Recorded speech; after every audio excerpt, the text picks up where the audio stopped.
we haven't met before, my name is Dallas. Welcome to the channel. Today we're talking about the Possway T2 electric skateboard.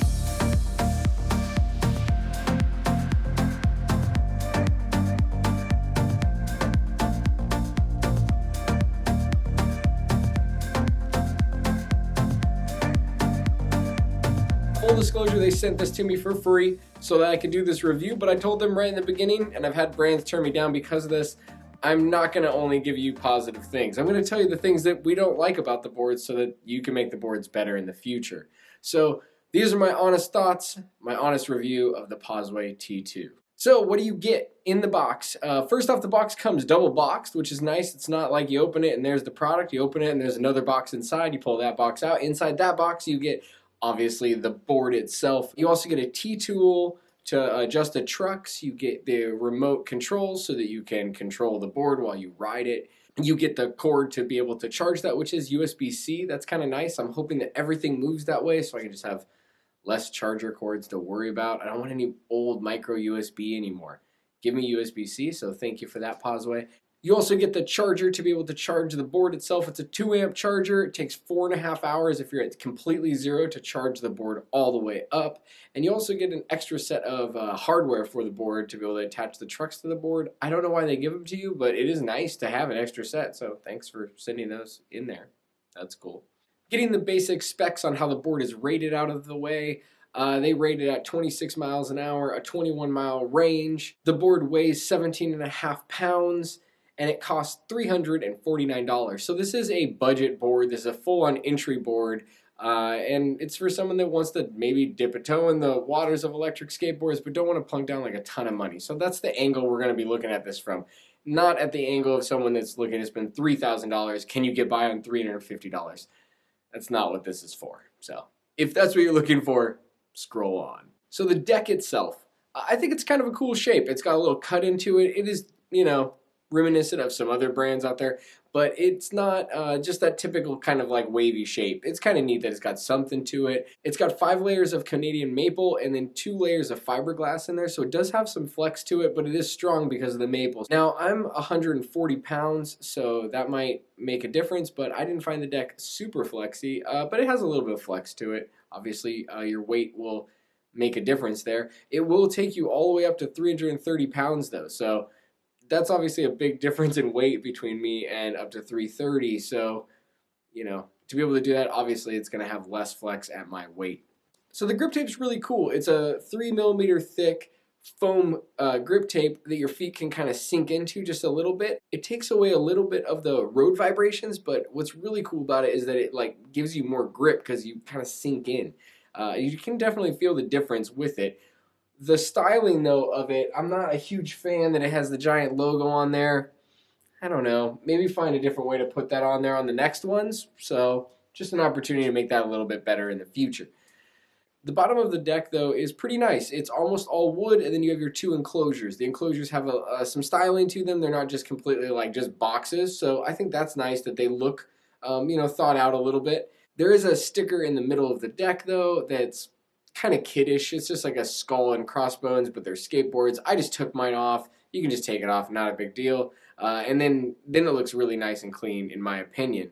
The wheels are 90mm hub motor wheels, which means that the 2 wheels in the back of the board are actual motors inside and it has a thin layer of urethane around it. It's an 85 durometer urethane.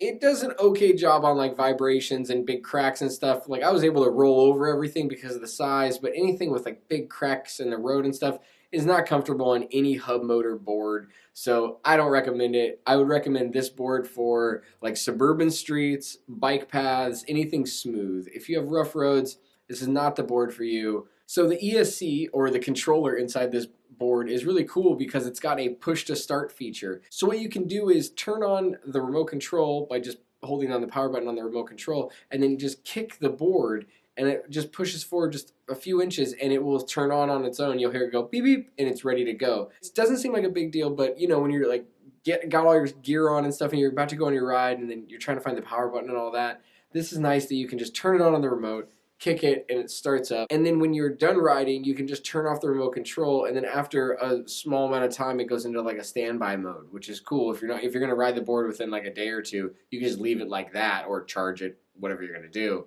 You don't have to worry about it. Pretty awesome. The ESC is really smooth. The power delivery was always smooth. The braking was nice and smooth as well, and strong. I didn't have any issues there. Not the most insane amount of torque in the whole world, but it was still fun, and it could still like catch me off guard if I gunned it and wasn't paying attention. It could still come out from under me, so it still got a good amount of torque. I was able to go up all the hills that I threw at it, no problem. So that's really what matters, is can you get around on the thing. And it did fine. It does have a turbo mode also, which gives you even more acceleration and more torque. And in that mode, it's really, really fun. So I left it in that mode for the most part. Obviously, that's going to use more of your battery, but it's going to give you more fun. So, you know, it's always a balance of, do you want more fun and speed, or do you want more range and range? The controller itself is okay. I love the screen on it. The thumb wheel works really well. It's responsive. I didn't find any issues there. It had no connectivity problems, and I do like the charger. The design of the actual controller, though, is different. I'm not a fan.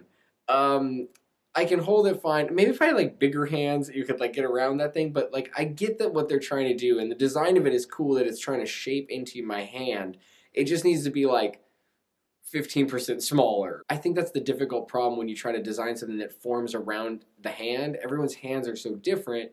Maybe that's the issue there, but I don't love the remote control, but it's not terrible. My other remote controls don't even have screens on them, so this is cool to be able to see information on your remote control itself. Cool features, it works fine. It's just, it's not the most comfortable in my hand. Now you might be fine with it, your hands might be a different size, and I'm really fine with it. It's just not my favorite design.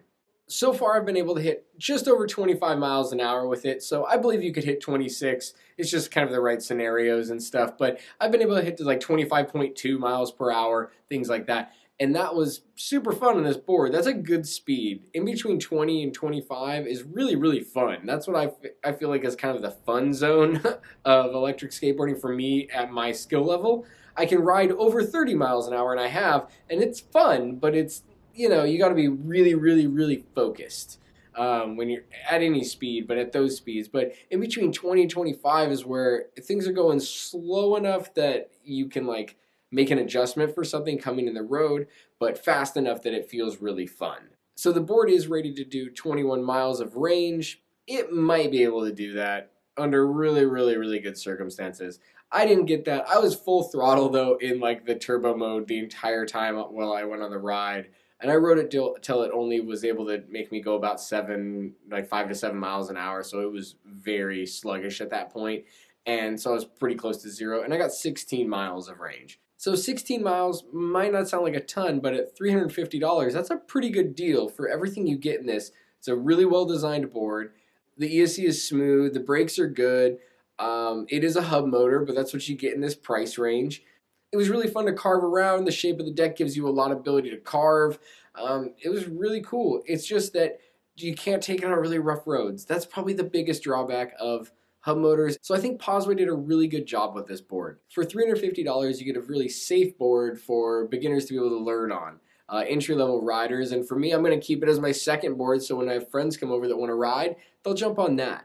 And that's really good for them. There's not so much torque that when they give it a little throttle, they have to really be all braced into it. They can just cruise with me, and that's all they want to do. So if you're looking for a board to either learn, or a second board, or just want to just try things out, I would definitely take a look at the T2 by Possway. Thank you guys so much for watching. Thank you, Possway. If you guys have any questions or comments, leave them down below. I'd be happy to answer them, and I'll see you guys next time.